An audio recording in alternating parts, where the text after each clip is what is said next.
শুভেচ্ছা আজকে এই অনুষ্ঠানে আসার জন্য। আল কুরআনের আহ্বানে আপনারা যে অনুষ্ঠান করেছেন সংগঠনকে অনেক অনেক ধন্যবাদ জানাই। আজকের এই মানবিক বন্ধন অনুষ্ঠানে আমারও উপস্থিত হতে বেশ ভালোই লেগেছে। এখানে যে পরিবেশ তা বেশ মনোমুগ্ধকর। ইসলামের দুটো কথা, প্রথমে ইনসানিয়াত আর দ্বিতীয় হচ্ছে ইমানদার।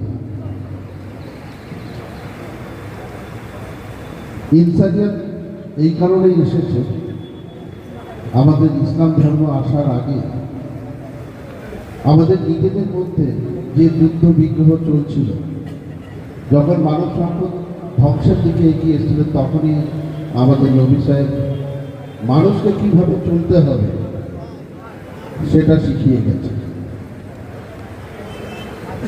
নিজের ইমানকে রাখতে আমার ইসলাম ধর্ম সম্পর্কে জ্ঞান খুবই ক্ষুদ্র, তবে যেটুকুনি পড়েছি, যেটুকুনি জানতে পেরেছি, আমার নবী সাহেব কিন্তু সবসময় বলেছেন যে সবার আগে মানুষ, ইনসানিয়াতকে আপনাকে রাখতে হবে। আপনি যদি মানবিকতা না রাখতে পারেন, তা না, মানবিকতা যদি আপনি না রাখতে পারেন, তাহলে আপনি আর মানুষ থাকবেন না, তখন আপনি শয়তান হয়ে যাবেন। আর যে শয়তান হয় তার কোনো ধর্ম হতে পারে না।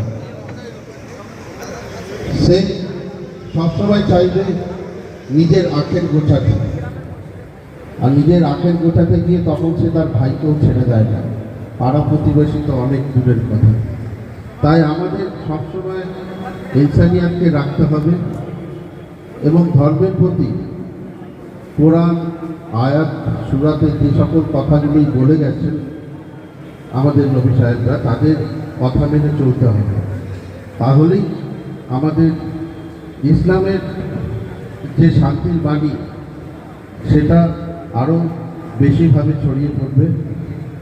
আর শিক্ষা সম্পর্কে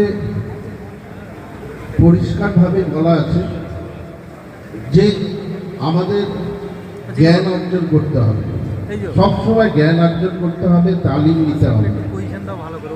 আমার জীবন কিভাবে আমি এগাবো, জীবনটাকে আমি কিভাবে কাটাবো, সেই মার্গদর্শন যেরকম কুরআনে দেওয়া আছে, হাদিসে দেওয়া আছে। আবার বলেছে